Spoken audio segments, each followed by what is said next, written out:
All right, Nick, before we get to our movie today, I do have some fan mail I want to open up and go over with you. Give me a second here. This one, gonna open it up. Fan I mail. feel like that one's going to be a bill. A Oh. bill for their time to watch our videos. Fans, if you're out there, don't send us your bills. I don't want to pay your bills. I mean, we want your questions and want to answer your questions. So now, you may be wondering why, in today's modern age of technology, we're not receiving emails. We're instead getting actual physical mail. I don't have a good answer for that. It comes in the mailbox. I just open it. It's addressed to Movie Fellas. Feedback. All right, here we go.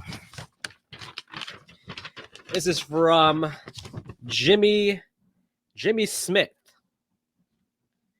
in from Idaho, believe it or not. So our old stomping grounds, Idaho. I like to think that I used to live in Idaho, even though I never did. All right. Because you know. I'm sorry. Can I read the fan mail, please? All right. All right, Jimmy Smith. This is just for you. So it says, "Dearest Movie Fellas, when are you coming back to Idaho? We miss you guys. And why does Nick always look like he simply jumped out of bed and onto the podcast?" To address the first point, Mr. Jimmy Smith, when are we coming back to Idaho? Never. I don't know. I mean, gotta have a reason. I mean, we can come put on a concert, I guess, do a live show, maybe review Troll 2 live in person. What do you think, Nick? And to address your second point, it's because I do get right out of bed and jump onto this podcast. Well, sometimes the most obvious answer is the answer, so I get it. All right, folks. For those curious, keep sending your fan mail, but go ahead and send it to the just send a fan mail. Just leave your questions in the comments below, and we'll answer any questions you have about anything.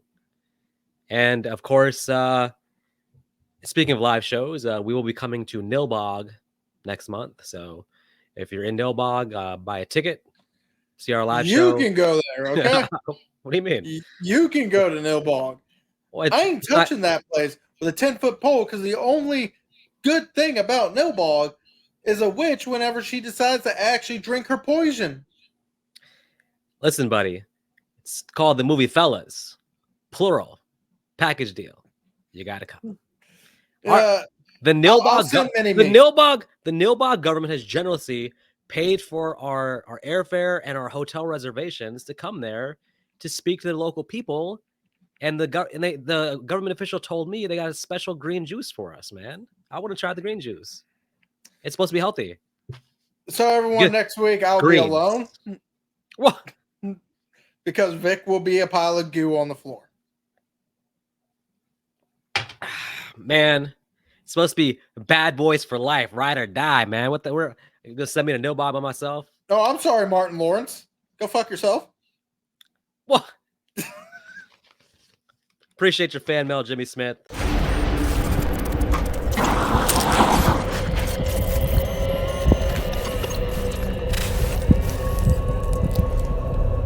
All right, let's move on to today's show. We are here to talk about Late Night with the Devil. Now, I heard about this movie online. I'll be completely honest. A few weeks ago, I was scouring Reddit looking for slasher recommendations. Of course, they recommended April Fool's Day, which was not a slasher. I'm not going to hold that against you forever, Reddit. Just mentioned that a couple times because you had us watch a non-slasher in our slasher thing. So, of course, we went through The Burning, April Fool's Day, The Prowler. Now we're taking a break from slashers because while on Reddit, I did read a post heavily recommending a newer horror movie, which Nick and I typically, not to say shy away from newer horror movies, just not usually the biggest fans of a lot of new horror movies that get hyped up, like Talk to Me. What are some other newer ones we've seen that we weren't too impressed with? Let me think. For me, it'd be It Follows. I haven't seen Midsommar. Great movie. Boring movie. Great movie. I can't even curse with that movie because it's so boring, okay? And that's how you know it's bad. I haven't seen Midsommar. I haven't seen Hereditary. The Witch was pretty good. What'd you think about Scream 6? All right. You Well, want us to get canceled? Because I couldn't go on a whole rant. Let's move on from that. I would encourage everybody to go to our Scream 6 review and look at the comments. One generous listener Hated our review. Really spoke his mind on our review. And hey, I'll always be appreciative of him taking the time to really go to town on us in his comment. I'm going to go back and read that comment after this episode just to enjoy myself. So we generally, we're not the biggest fans of new horror movies, but we do want to give them a chance. And hearing about Late Night with the Devil, the synopsis sounded pretty interesting. So turned it on, gave it a watch, and here we are. Late Night with the Devil. Nick, are you a fan of sort of late night talk shows? You ever watch a little Leno or Conan or does Judge Judy count? No. No. Judge Judy does not count. Neither does Judge Mathis or all the other judge shows, ridiculous shows. So then no, because I never cared for them, to be fair. I mean, I'll watch clips. Again, does that count? Because you get some pretty funny clips. I'll watch clips too. I mean, to be fair, these shows come on 11:30, 12:30 at night. I know you sleep pretty early, so you're probably in bed at that point anyway. So, yeah, usually 6:30 to 12:30. Woo! Wow. Can you tell I'm very not tired? I'm wide awake. I'm not insane. I don't have to go drive a truck every morning. So, yeah, in the next couple weeks in these episodes, you'll see Nick slowly turn to Jack Nicholson from The Shining. I don't have the smile. You can work on it. Just get the goofy googly eyes, the crazy eyes. That's kind of crazy eyes. That's pretty well, I used to watch Conan back in the day. I thought Conan was fantastic. I watched a little bit of Leno, sometimes Letterman. It would all be about Conan the Barbarian. I know Conan the O'Brien. So, oh. So I'm pretty familiar with the whole setup of late night shows. There's always a band. There's guests they interview. So the movie does a really good job of just establishing what typically late night shows are. So they definitely did a good job with that. This movie's found footage. The other thing is I'm usually not a big fan of found footage. Yeah, me neither, even though there was one time when I had a big found footage movie kick, but that was probably because I watched Hell House LLC. I think I saw that too. The found footage, when done right, is a good way of saving money for the company, but it's also a good way of throwing in a good amount of scares. Not really a great way of telling a story, but it's a great way of throwing in some pretty good scares, especially jump scares, if done right. Yeah, as a framing device, it's a little bit limited because if you are in the found footage format, there's certain things you can't really show where it's not going to make sense. Now, this movie sort of gets around that because this is found footage, but it kind of, I don't know if it was needed here because it kind of breaks its own rules because we're still showing the in between the commercial breaks. We're showing what's going on behind the scenes and stuff. So, and then the whole ending really doesn't fit into the found footage thing either. So it's like, well, I feel like we needed those behind the scenes stuff because it does. Because every single behind the scenes thing is giving us extra information that we didn't get through the actual broadcast. Oh no, I want those scenes. What I'm saying is, that's what I'm saying. I don't know if the movie needed to be like have the found footage thing even there. Like, just show us the movie, but I don't know if it needed like this is the broadcast originally shown. Like, it's not because we're getting a bunch of other stuff also. Well, they did say it's the broadcast originally shown along with unedited behind the scenes stuff. They did mention that there's added footage in there. The unedited behind the scenes is a camera doing a close up on him like talking to his producer about private stuff though. Come on. There's no cameraman there recording their private conversations like that. That doesn't even make sense. I mean, fair, you never know. Especially we're talking about the dude died and stuff like that. No, that's not going to be like something they're talking about with the cameraman right there. Let's face it, to be honest with you, as much as the actor is great, he's also a narcissist, in my opinion, with the way he handles himself, way he has to be big man on top and all that. It's not, there's just a level of I'm the best and I want to prove it. Yeah, well, the main character, clearly Jack is clearly hungry for success, hungry for power. Now he's willing to do a lot for it. He's willing to do a lot, but we can talk about his motivations because, I mean, I guess he's a conflicting character because you got to think about the idea of, okay, like how much of this is actually his fault? How much of this does he actually know what's going to happen? How bad of a person is he? Because a lot of stuff is just like, how much is his fault? He's the one who made the fucking deal. Yeah, he didn't know this was going to happen, though. I mean, the man, he wanted to have the #1 talk show. I don't think he wanted to have his entire life destroyed on national television. I mean, how much you want to bet he got away with a scot-free? What? I'm pretty sure on the broadcast, they showed him stab the girl, Lily. Oh, yeah, they showed that. But also think about what else they showed on that broadcast of her burning a man alive, of her lifting somebody up and and decapitating her, and another one of her just completely exorcising his face. Now, we don't know how much of that was shown in the audience, though. And we also don't know if it was shown in that way. I feel like something tells me it was because, again, we're supposed to be, at this point, still watching it out of the camera's view. We are still technically supposed to be the audience watching it all unfold, including that scene, because, again, as the movie's brought up at least once, I think, in the beginning, is this demon, or not even the beginning, halfway through, the demon needs an audience. The demon wants an audience, and it's actually a way for it to get out into the real world is with that audience. Right. And the idea was the movie's playing on 2 meta levels. The movie's playing on the idea of that the demon is basically taking, like, the viewership who's watching the TV show is going to be sort of possessed or just like he's influencing them. But then also you could take it similar to us watching the movie technically would be also being hypnotized and being taken over by the demon. So it works on different levels. But to your point about him getting off scot-free, though, at the time he stabbed the girl because she's just sitting in the chair, it appeared like at that time it may have just been him stabbing her when she was no longer a threat. So it would have came off on TV as him at that point, maybe not self-defense, just him actually stabbing a girl who was just sitting there. So I don't think it's going to help him out. Well, here is a question, because again, we're allegedly seeing everything out of the view of a camera. Yep. What if we were just as hypnotized as he was at that ending sequence of him going through all the stages right before killing the girl, meaning we see him with his wife finally getting a chance to say goodbye to her. I thought the reveal was, that's a good point. I thought the reveal might be something like everything was hypnotized and that he had been the one to actually kill everybody there. Like, but the way the bodies are, clearly the demon did those actual things to them, melted the body, everything like that.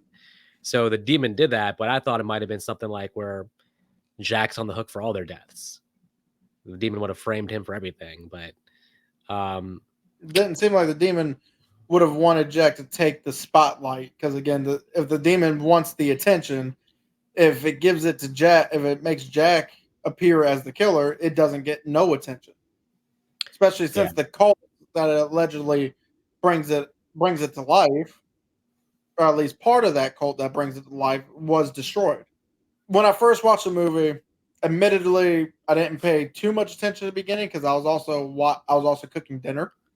So I did miss the part of the opening of them introducing our main character, of them saying, allegedly at the time, with the way they were introducing it, is the thought of him being part of the Grove.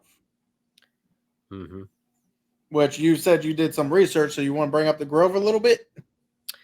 Yeah, the Grove, which they just call it the Grove in the movie, but it's based on a real place in California called the Bohemian Grove, which has long been rumored, almost pretty much like in the movie, rumored to have a lot of powerful people go there.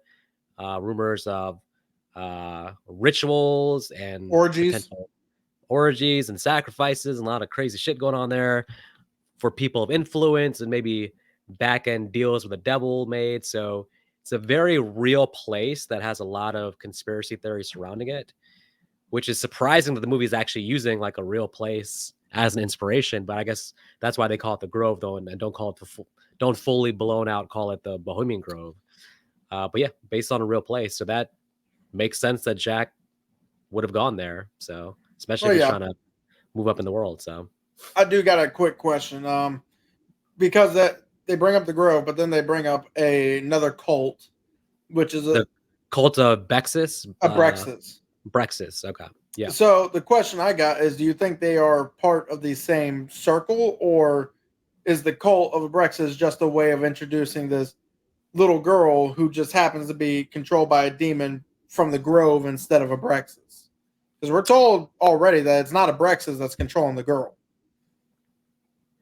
I don't know if those two things are connected or just independent. It feels like all one big connected thing, because the way this plays out feels like a very much a planned thing, pretty much.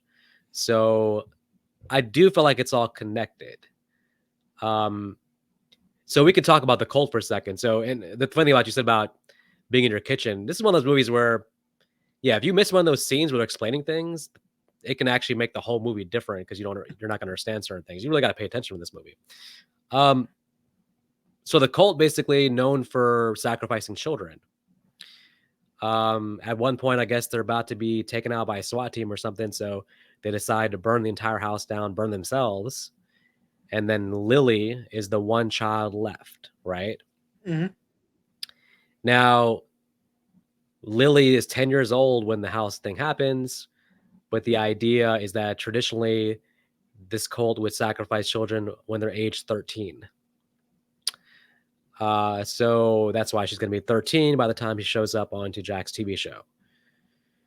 So all of it seems planned to me because if you think about it, okay, so Lily then basically becomes a student patient of June, the doctor. And then adopted daughter from the sounds of it. Yeah, June writes a book, which then catches the attention of Jack. And also, I guess they're hinting at Jack and June sort of having a thing together. I don't know. It sounds more like it's they, maybe not on Jack's part, but it definitely sounds, from what we've understand, June has a thing for Jack. Yeah, I don't know if they go into fully if they're actually doing anything or it's just like whatever. They're not. I don't think they are, because even the demon says, "Oh, you want to be with him." So okay, right. Using that as a taunt. Oh, because if, let's face it, if June was already with him, that's not a taunt. That's just, you say what you say. It's not going to hurt me. Yeah, that's true. So, I mean, the fact that it does feel all very set up then, basically, to get to this final sacrifice of Jack killing a child. Now, with the knife, nonetheless. With the knife, yeah. So if we pause and go backwards, like, of course, the bigger background story is that Jack, way back in the day, some affiliation with the Grove, was just a radio host, just a talk show radio host. And from there, after maybe, let's say, making his deal with the devil, was able to get an actual on-screen TV talk show hosting gig. And I guess the idea is that even though the show starts off doing well, it kind of starts to become less popular, dwindle. He can never quite catch number one, which is Johnny Carson, who was the biggest talk show host of that time period. This movie really makes you think of like, well, what deal did Johnny Carson make with the devil? He's not losing that number one spot ever. So to be fair, he was never even number one spot. When the one time we see him, he was number 3. Oh yeah, okay. So, yeah, and Jack's down what, like in the 39. 39. So yeah. So Jack's not doing too well. Ratings are suffering. And out of nowhere. So to be fair, I think that was that month-long. That was after that month-long break after his wife dies, which we can assume is she was the sacrifice to the deal that Jack made. Well, the biggest hint that she's a sacrifice is the fact that she got lung cancer with no history of smoking or anything. Now, obviously, things like that can happen, but that's the first thing that makes you raise an eyebrow and be like, this was not a natural death, it didn't feel like. So yeah, she dies and she comes on the show first before she dies. And which makes it feel like Jack is like almost exploiting her for bigger TV ratings. To be fair, he was, because that was also, and before this particular event, that was the highest rating episode that he's put out. Yeah. So, but basically ratings are going down and things are not looking good for good old Jack. So he's going to put together this Halloween extravaganza, one amazing episode with a lot of crazy shit. And it's going to be some crazy shit. Well, I guess the first crazy shit is Christu. He has no last name. Christu, who I guess our first theory we can talk about is him and his credibility as a real psychic, fake psychic, or something in between. What are you thinking? So, to be fair, as we talked, and at first I said, obviously the first one was a messed up. The second one could be either or, because you find out that the women that he was talking to filled out a questionnaire and talked to a woman. For some reason, at first, until I watched it the second time, again, I missed, because I thought they said it was a woman that was part of the production crew. Right. Yeah. Well, and to be fair, I still thought that the second time until I looked at the cast list and noticed it said Christu's assistant. I was like, oh no, they talked to Christu's assistant to get all that information. Ooh, yeah.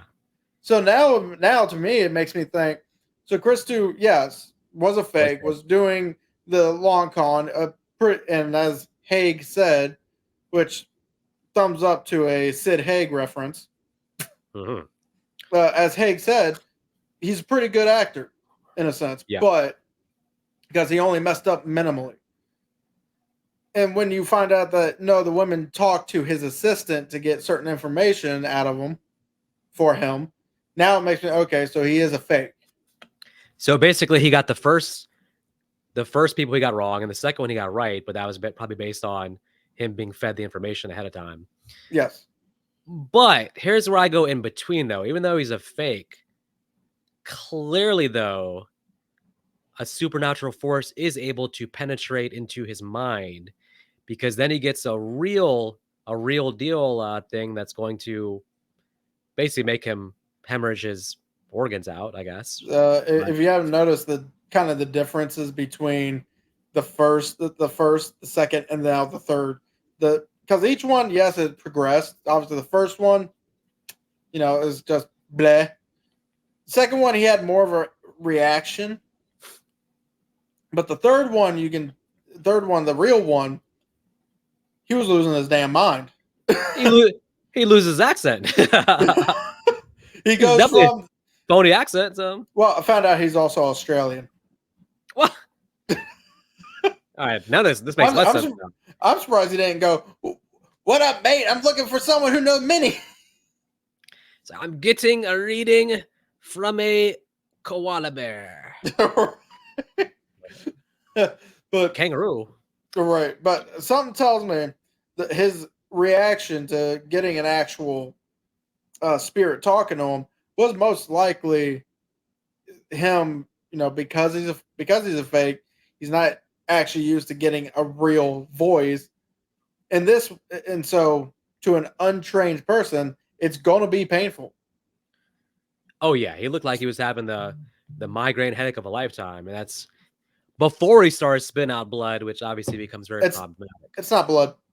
I think that was ectoplasm, which is what a extremely powerful spirit actually leaves behind. And the reason I think it's ectoplasm is because one, it's black, and the other one is it's thick. Okay. Blood may be thick, but it ain't that damn thick. Right. The other reason is it's CGI. That's the one thing this movie has against it, in my opinion, is CGI. I feel like this movie would have done so much better for me if it was practical and looked real. Yeah, I think that's true. Some of the stuff does seem kind of outrageous. All right, so second guy, we're surmising together essentially that probably overall a fake, but then obviously supernatural forces not really knowing or caring are going to use him as a vessel to communicate a message, and then dispose of them after pretty that. quickly. Something tells me, because you brought up, Minnie's trying to find a way to connect to Jack to tell her so she can get him to stop to protect him. What eventually killed him was probably our demon in the back, kind of forcing more energy at him, and that's what's probably caused the hemorrhaging and the death. Yeah, so we can transition. We can talk about Minnie for a second. So Minnie is one of the hotly debated things that's theorized about this movie because there's different theories about what her role is here. The director did a good job also of like, you really got to look for it, but she does show up kind of in reflections in the background in different scenes in the movie. So she's kind of a presence throughout. Now, the first theory I read about, which I try to, when I watch the second time, I try to watch with this lens to see if it made any sense, was the idea that this whole thing is just a ghost revenge story where Minnie the ghost is getting revenge on Jack for having sacrificed her, and that she's just using this whole demon thing, the whole cult thing, as like a front to get to Jack. I don't see. I mean, I watched it. I was like, okay, it's possible because she is there the whole time, but I don't see it. So I don't think so either. Yes, I did just mention if a ghost is producing ectoplasm, that means they are pretty powerful. They're strong enough to be able to do some of the things that they did in this movie. However, that does not explain the whole demon bit that we were fed. Because again, at the end of the time, if it was technically hypnotism that we saw, then there probably would have been a ending bit where we then see what actually happened. Plus, where did Jack get a flamethrower to melt the guy? Jack's definitely not strong enough to turn a guy's head 360. Well, not to mention, if she's there to get revenge on Jack, why does she kill other people? Like, if it's a simple revenge ghost story, then she's also out here killing innocent people as well. So that part doesn't make sense either. So I feel like if this was the ghost revenge, what it could have been is because there's always the whole, there are things worse than dying. What is worse in Jack's opinion? Remember, he just sacrificed his wife for the number one spot. Ultimately, I don't think he meant to sacrifice his wife. He knew there would be a sacrifice.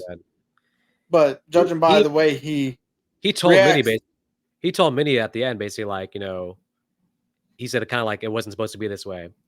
He didn't whatever terms were given when he did agree to this whole thing was probably vague. Oh, like always. Down the line, we'll come to collect something. But he never in his wildest dream was thinking, oh, okay, that means I'm going to lose my wife. So yeah, so I'm going with the idea mostly that it's a demon. Yes, and that Minnie's here in the movie actually trying to help Jack, just unsuccessful. When she first used the psychics, she's trying to send Jack a message, and Jack, but the person has to answer it in order to get the message. So Jack, silly enough, doesn't really react until later on. But that was clearly to me Minnie using the psychic as an opportunity to try to give a message to Jack of a warning. And then throughout the movie, even when she has towards the end, she has his hand on his shoulder. That feels like basically the idea of I tried to help, I couldn't, so I'm still here in support, but whatever's going to happen to you is going to happen to you now. So, because I don't think that she took the path of being a revenge-filled wife, or that she necessarily blames Jack. And I think probably Jack again didn't know. Jack maybe even at some point I'd actually talked to her about, who knows, husband and wife, maybe talked to her about, hey, I did this thing. Maybe talked to her about it, who knows. It's also possible because she was also a stage actress. It's possible she may have been there for the deal itself. She was there to witness the deal. And again, she probably didn't even think that, because you mentioned it would have been vague. She probably didn't think that she was going to be targeted either. But most deals like this, their whole thing is to take what you love the most.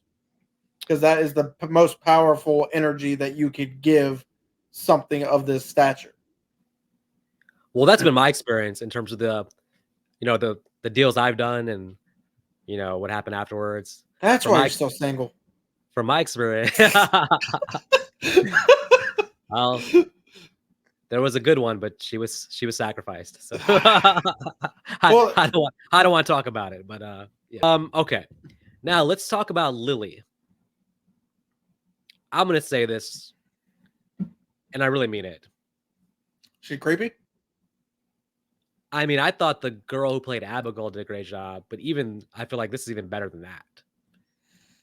From the second she shows up on screen, creepy as hell. The way she's looking at the camera, which the actress actually kind of improv that, the staring at the camera that way. She took it on upon herself to do that, which just Well, adds a lot. So I'm going to burst your bubble. We can't call her a child actress. How old is she? She's 18. She's 18? She's 18. She was 17 when they filmed this movie. Oh, wow. So she's not really a child actress. Well, either way, she's a great actress. I don't care how old she is. All this movie to me is the demon playing around with them, because from the very second, I feel like there is no Lily. It's just the demon. You get a lot of hints. She tells Jack, don't worry, you're going to be famous. She talks to Jack in his wife's voice. So all this like stuff where, June thinks she's summoning Mr. Wriggles. Mr. Wriggles. All this stuff where she thinks he's summoning. I'm like, that's all a act. The whole time it is the demon. Well, if Lily was a real person, the demon has long since taken over her soul, I feel like. So yeah, I agree. But there is one other thing about Mr. Wriggles is he does like to play around. Granted, we're still not sure if this is possibly Abraxas doing this or if it really is just a servant of Abraxas. I'm assuming a servant of Abraxas is going to do what Abraxas wants it to do, including get a big audience so it can gain power in the belief system. So I'm assuming it wants that audience for the belief system. Yeah. Well, again, one big theory is that, again, with the audience, I guess the idea is that whoever watches the rituals is like sort of infected by that pretty much. So if you get a huge television audience to watch this ritualistic sacrifice, they're all sort of become kind of like members or whatever. So yeah, and then I think some of the funniest things of Mr. Wriggles, we'll call him, or we can call him Lily, whichever one. Some of the funniest things is just like when the whole audience is being hypnotized about the whole worms thing. Watching Lily just laugh and just be like, why is he acting silly? And just like, she's like the only one there who's not under the hypnosis. So she's like seeing this dude act goofy and just like laughing about it. That's a dead giveaway too. So I guess we should mention Carmichael, the skeptic. Carmichael Haig. Yeah. Our skeptic apparently used to be a magician. So now his whole thing is to disprove paranormal activities. And I'm assuming it's so he can eventually find real activity. Because the minute Lily goes nuts and becomes the demon, he is the first one on his knees ready to. It's like, I will serve you. It's like, so it's actually hilarious. It is, but it kind of makes sense because if he was actually out to find something paranormal and supernatural, it makes sense that the first sign of this kind of thing, he'd be awestruck. Yeah, but I don't know why he thinks like trying to bribe it with money was going to do anything. He pulls a check out like that's going to like mean something to a demon. Like, right. Especially since this demon's already ripped its host's head in half. Yeah, this movie was not shy about killing off most of its main characters. I'll tell you what. So, I mean, there's only one main character that did not die, which was Jack, and he got it bad in his own way. So most likely in jail for the rest of his life. Yeah, but then again, I don't know. How would they be able to? How would police be able to describe this? Because most of the U.S. that watched this show would have seen everything going down. Right. So I'm assuming. So how are they going to describe it? Mass hysteria. So that ending again, where the demon's actually killing people. Again, are we assuming the audience saw exactly what was happening there, or was there some hypnosis over the audience where they weren't seeing that? Well, Because if the audience and the crowd itself, they saw it because they were running for the hills. okay, because again, the whole thing is basically if they're seeing that it's on tape. Yes, It is hard to blame Jack at that point. But at the exact time when Jack stabbed Lily, it seemed like from the position she's in, she already might have been like past the point where she was a threat. So then it's just going to be like he's going to be charged with murder. Basically, it's just not like a if he kills her at the time she's attacking everybody, then it's like, oh yeah, self defense. But if she stopped and then sat down in a chair and then he just stabs her, then it's like just murder. So that he would probably put in a mental hospital instead because we would have seen that whole ending bit of him going through all of his older episodes of him being confronted by the Praxis cult leader, and also of the whole of his pretty much his finally saying goodbye and I'm sorry to his wife. That whole thing obviously was the demon Messing with him, but hypnotizing him. Yeah, that was all obviously. But we're still to believe that this is all something that the audience sees because this is allegedly a found footage thing. Then it's to be believed that everybody would still be able to back him up that he was not in his mind when this happened. Right. It's very interesting. I think that we'll never know, but it would have been interesting to see if they came back with like kind of the wraparound where their narration kind of just gives like, okay, this is what happened to Jack afterwards. It would have been interesting to have like some narration kind of give some closure with like wrapping the story up. But we really don't get that, but it's okay. We can surmise different things. But I think that it is definitely it's not a runtime issue, but I think that is they definitely planned for it to be a complete wonderfuck in a sense of your mind. They want you to sit there and think, hey, would the audience in 1977 actually seen what Jack was forced to go through at the end there? Did the audience also see the demon come alive and murder everybody in there? I think because it ends with basically you hear the police sirens in the background. I think the implication is definitely that like he's screwed. That he's like going to prison and stuff for this. I think otherwise they wouldn't frame it with like him standing there over the dead body and then police sirens coming. It looks like it's all basically set up that for him to be screwed pretty much. So and then also again that idea that Lily says earlier on, don't worry, you're gonna be very famous soon. So I guess he's famous as a mass murderer. Can't be a serial killer because he only did it once. Yeah, well, look, he wanted to be the number one show, and I think for that night, probably maybe he got number one. But it came at the cost. Hopefully his parents weren't watching. Yeah. What do you think about the audience members? Because there's some theories about them being part of the cult.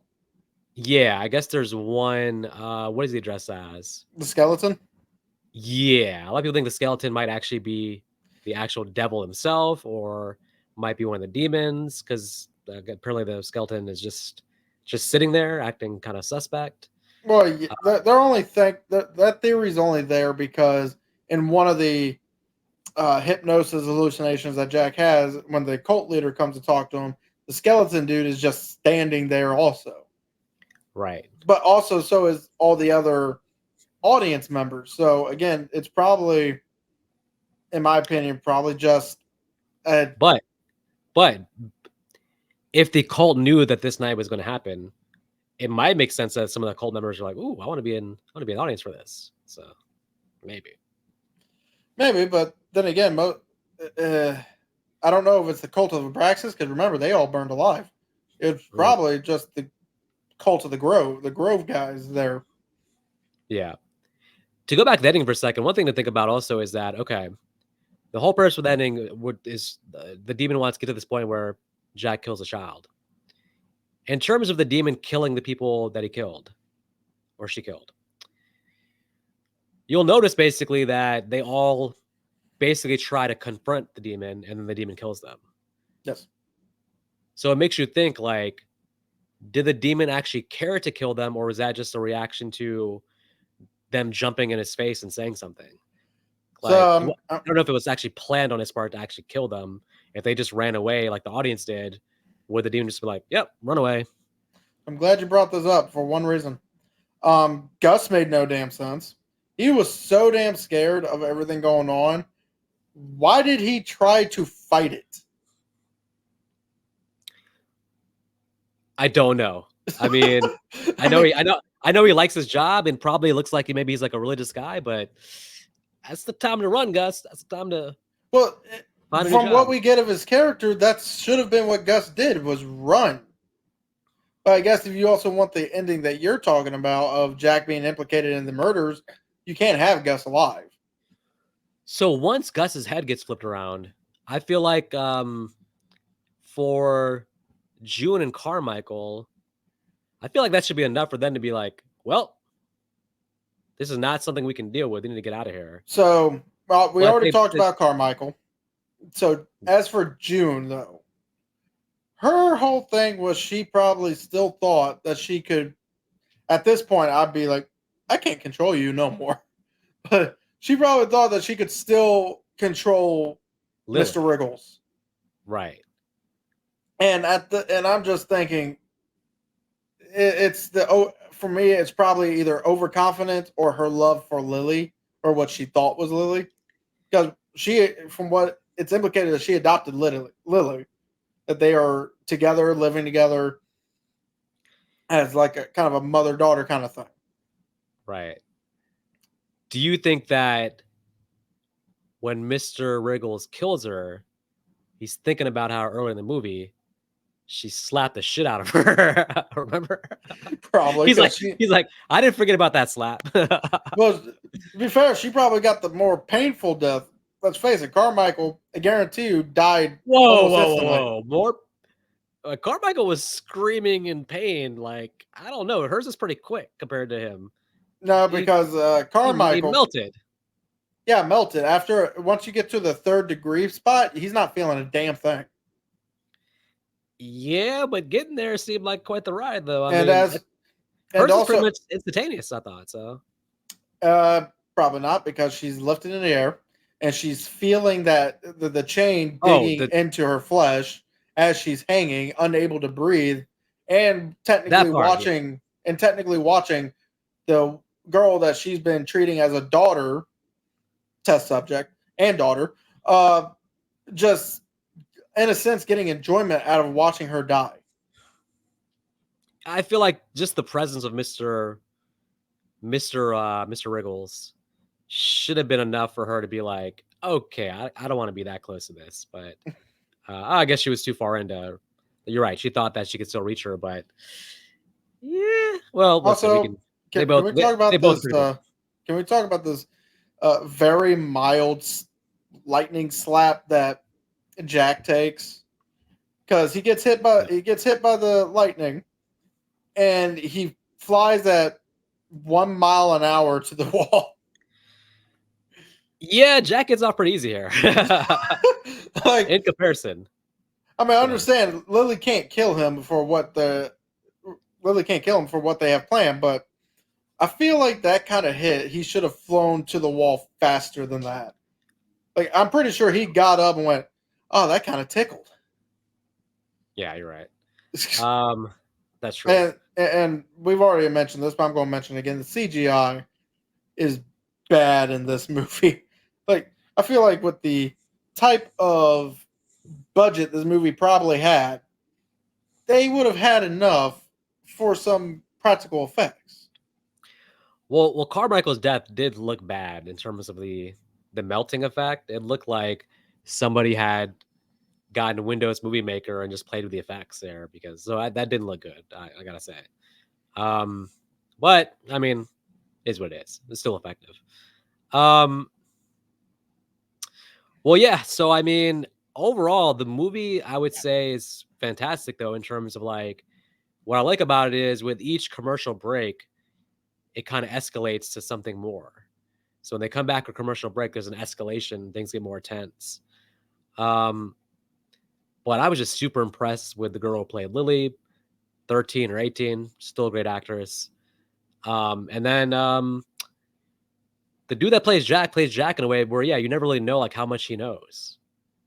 Like we never really get into Jack's brain to really actually know what he's thinking or how much he knows. That's one thing that too is like there's something mysterious about Jack even till the end a little bit also. So I feel like that one you have to read his body language for, because when Lily looks at him during the whole the possession scene, says, "Last time we saw each other was in the tall trees," and you can tell by his body reactions, like he's completely denying what's going on. He is very uncomfortable and he's slightly scared. right. Yeah. Yeah, I don't think he meant this to escalate to this point, but obviously when you make deals with cults and get into the wrong group of people, this stuff can happen, I guess. So, standout performance. Wow. Easily the girl who played Lily. Easily. Every scene she's in, great stuff. Although they all give good performances. So there's not a weak link character in any way. So, for me, it is hard because, again, as you brought up, all these characters do a good job. I give mine to Haig, to Carmichael Haig, because he is insufferable. He is, in a sense, our human antagonist throughout the whole movie. Right. And he plays it well, and it's not like his character is doing it out of not Well, having any kind of experience. although his perspective is completely reasonable. Yeah, Like that the point he's making about the hypnosis thing, it's like that's pretty valid. I mean, I would have thought that too based on the experiment he ran that, oh yeah, well she is just hypnotizing you guys. Now obviously it's disproven once they watch back the footage, but everything he does is pretty reasonable. It's probably the more reasonable how people would look at it. Like there's no way this is real. This has to be fake, hypnosis, mm. whatever it is. Though I So will say the worst line they gave him was him throwing shade at Ed and Lorraine Warren. yeah, that was pretty bad. So, but yeah, no, he was good. I think they all, even obviously we have to shout out again the guy that plays Jack.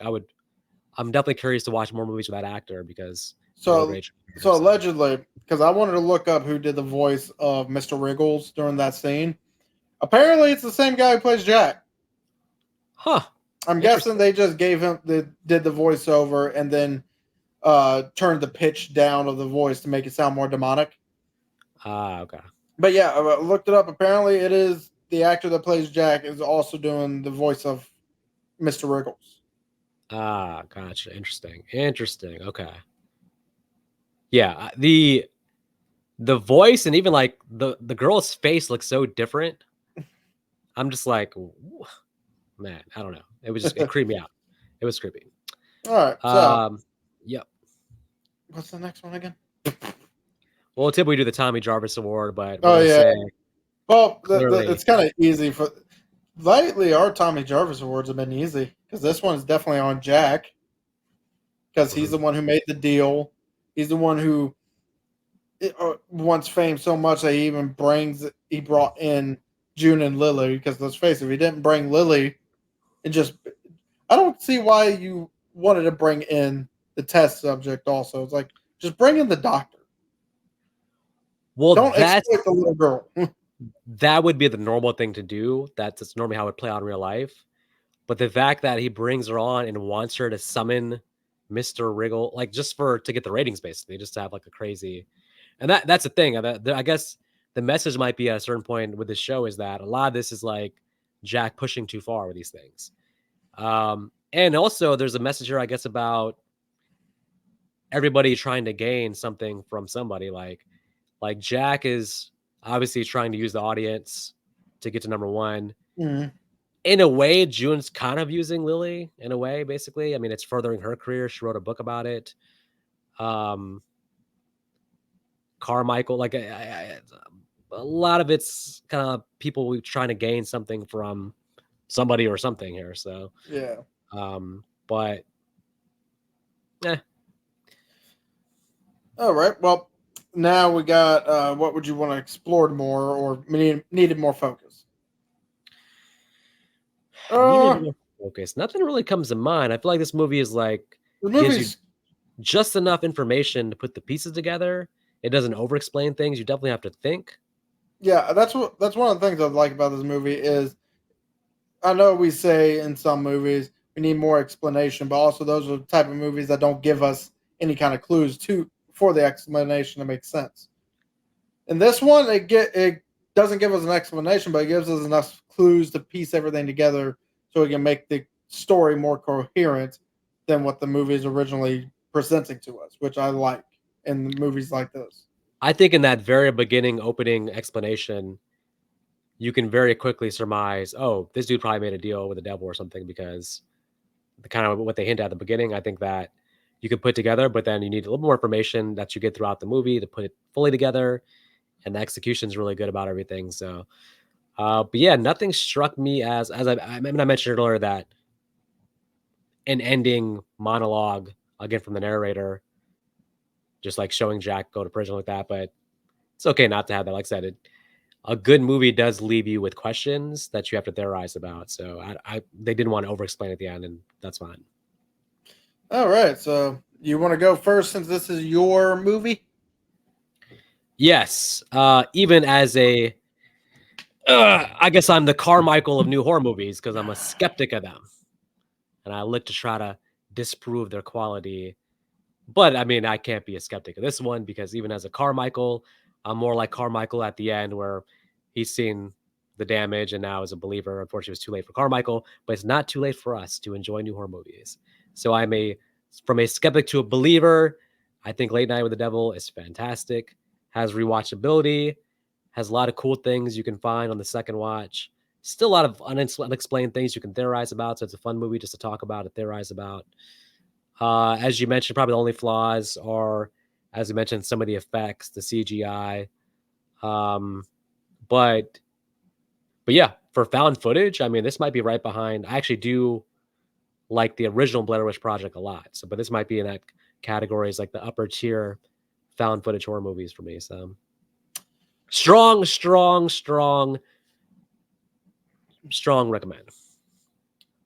All right, well, I recommend this movie because it has good acting, good ambiance, good tension, a good story, and good, in a sense, a good mystery puzzle that you need to put together to get the entirety of the story. Mm-hmm. Uh, the only, as Vic said, the only downside is some of the special effects with the CGI. CGI looks pretty bad in this movie. You Mm-hmm. can definitely tell it looked extremely fake. There's nothing felt out of place though. At the end of the day, so overall, I'm giving this a recommend. Definitely watch it. You can rent it on Amazon for $4.99 or buy it for $14.99. And Hell, with all I the purchases you've been making, you might as well buy the Blu-ray. So, I looked. It's not available on Blu-ray. oh wow. Well, I assume it's going to be coming on to Shutter, but I don't have Shutter. But It's already on Shutter. It's a classified. oh, That's the other downside I have with this movie. 9 companies and you couldn't get better effects. let's say all 9 companies put in like $6. I mean, who knows? But we don't know how much money each company put in. But yeah, they could have been a little bit better on the facts, but still a strong recommend. If you got your own theories about the movie, please leave them in the comments. And if you get a psychic reading, just keep it to yourself. You don't gotta.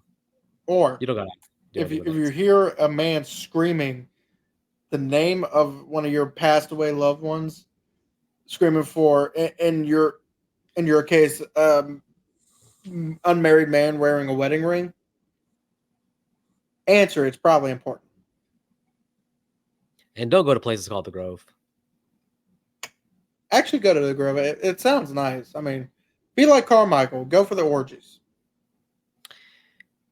Only go to the Grove if it's located in Nilbog. That's where we'll be next month. Great live show coming to town. Oh, and again, send us your questions, your comments. Thank you to Jimmy Smith once again. Well, give us your comments. We'll continue to answer these questions on air. Exciting thing to announce. I'm going to go and announce it now, but it's way down the line. We're going to do some live stuff starting in September. The Friday 13th watch along marathon, although I don't know how many movies we'll watch. So we should watch part 4 this year because it's actually the 40-year anniversary of the final chapter. Ooh. So that's good. But then I think if you watch 4, it's almost like you got to watch part 5. Maybe skip from 4 to 6, maybe. Come on, you don't want to see the adventures of Roy Burns? Just because I look like Roy Burns does not mean I need to watch this movie. You do look like Roy Burns. It's like spot on.